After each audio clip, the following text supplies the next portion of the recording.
एकनाथ शिंदे और बीजेपी के खिलाफ उद्धव ठाकरे ने आर पार की लड़ाई का शंखनाद कर दिया है। जी हां, एक तरफ सुप्रीम कोर्ट में बीजेपी सरकार फंसती हुई नजर आ रही है, वहीं दूसरी तरफ महाविकास अघाड़ी गठबंधन चुनावी मोड में आ गया है।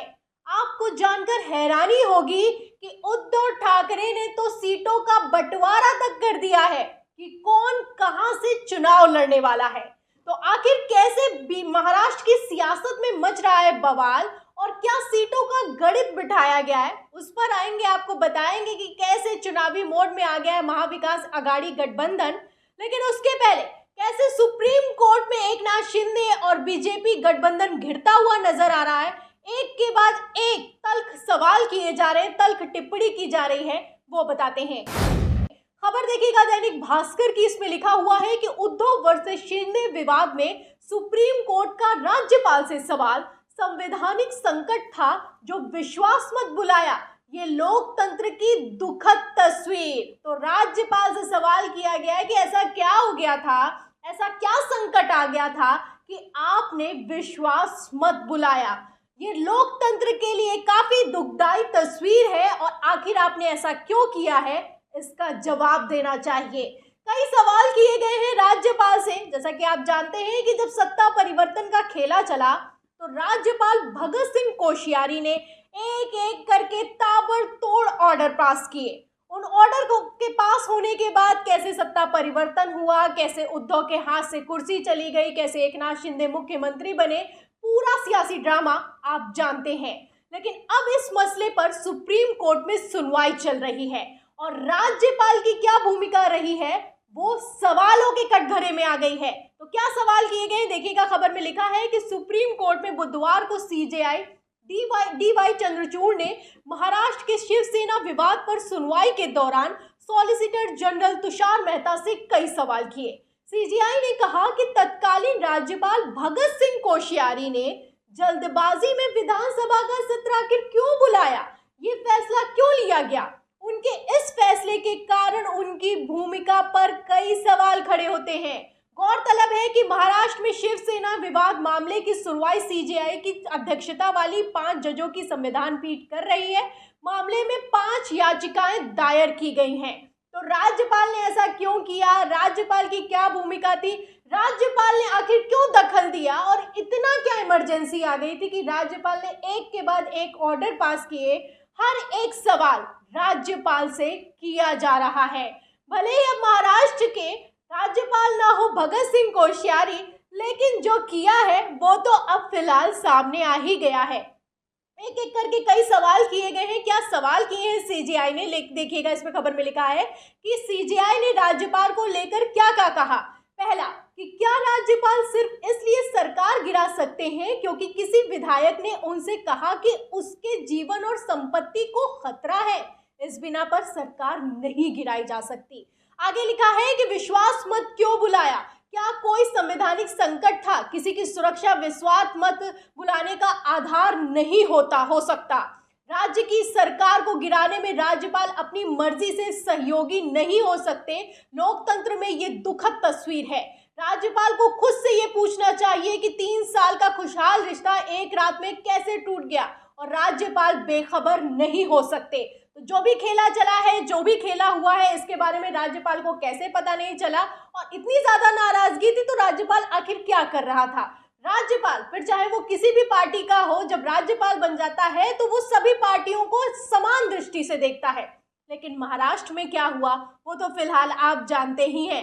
एक तरफ आप देख सकते हैं कि कैसे सुप्रीम कोर्ट में बीजेपी और एकनाथ शिंदे का गठबंधन लगातार सवालों के घेरे में है, भयंकर खींचतान मची हुई है और इसी सियासी खींचतान के बीच उद्धव ठाकरे यानी कि महाविकास अघाड़ी गठबंधन चुनावी मोड में दिखाई दे रहा है।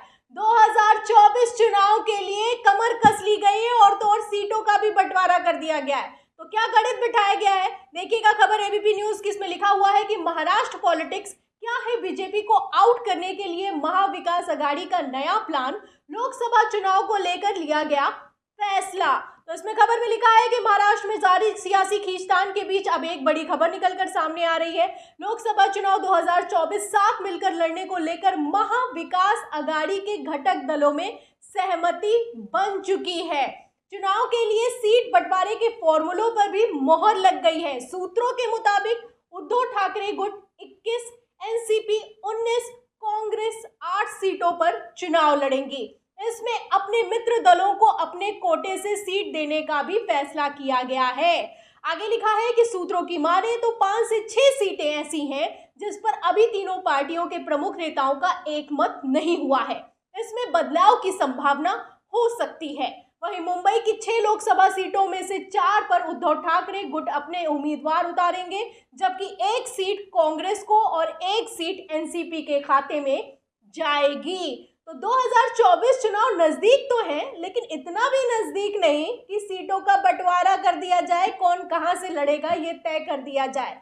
लेकिन आप देख सकते हैं कि चुनावी मोड में महाविकास आघाड़ी ने ये भी तय कर दिया है। पहले से ही उद्धव ठाकरे लगातार ताल ठोक रहे हैं कि दम है तो चुनाव लड़के दिखाओ, क्योंकि उद्धव ठाकरे ये अच्छे से समझ रहे हैं जिस तरीके से उपचुनावों में बीजेपी 15 साल बाद अपना गढ़ हार गई, बुरा हाल हुआ है।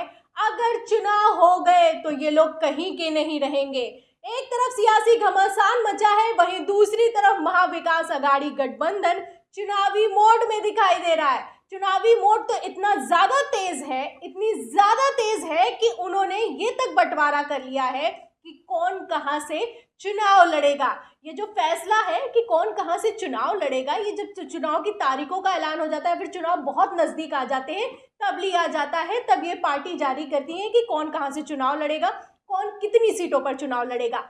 लेकिन 2024 लोकसभा चुनाव के लिए आप देख सकते हैं कि महाविकास आघाड़ी गठबंधन फुल एक्टिव मोड में दिखाई दे रहा है। एक तरफ सुप्रीम कोर्ट में ताल ठोक रहा है, वहीं दूसरी तरफ चुनाव की भी तैयारी कर ली गई है। एक तरफ भारतीय जनता पार्टी है, लगातार इसी जुगत में लगी हुई है कि कैसे भी करके वो जनता का विश्वास जीत ले, महाराष्ट्र में अपनी साख को बचा ले। लेकिन आप देख सकते हैं कि वो साख किसी तरीके से बचती हुई नजर नहीं आ रही है, क्योंकि एक तरफ किसानों का आंदोलन चल रहा है, ओपीएस यानी कि ओल्ड पेंशन स्कीम को लेकर कर्मचारियों का आंदोलन चल रहा है, वहीं जनता का आंदोलन चल रहा है। नाराजगी भयंकर है, वो तो आप उपचुनावों में देख ही चुके हैं। इसके ऊपर अब विधानसभा चुनाव भी आने वाले हैं और उसके साथ ही लोकसभा चुनाव भी आने वाले हैं। तो चुनावों में फैसला हो जाएगा कि आखिर जनता किसके साथ है। और ये उद्धव ठाकरे अच्छे से समझते हैं कि चुनाव ही बताएंगे कि बीजेपी और एकनाथ शिंदे ने आखिर उनके साथ क्या किया है। फिलहाल क्या कुछ हो रहा है महाराष्ट्र की सियासत में, क्या कुछ हो रहा है सुप्रीम कोर्ट में, हमने आपको फुल अपडेट किया। इन खबरों पर आपको क्या लगता है कि महाराष्ट्र में इस बार चुनावों में क्या होगा? जिस तरीके से उद्धव ठाकरे ने कमर कस ली है, जिस तरीके से Uddhav Thackeray full active mode में दिखाई दे रहे हैं, क्या ये वोटों में तब्दील हो पाएगा? इस खबर पर, इस सवाल के जवाब में जो भी आपकी राय है हमें कमेंट बॉक्स में जरूर लिखें। वीडियो को ज्यादा से ज्यादा शेयर करें, सब्सक्राइब बटन दबाएं, बेल आइकन दबाएं ताकि हर खबर की नोटिफिकेशन आप तक पहुंचती रहे। मैं प्रियंका, आप देख रहे थे ऑनलाइन न्यूज इंडिया। फिर मिलते हैं अगली खबर के साथ, तब तक के लिए धन्यवाद। इस खबर को अभी लाइक करें, शेयर करें, अभी चैनल को सब्सक्राइब करें और घंटी जरूर दबाएं।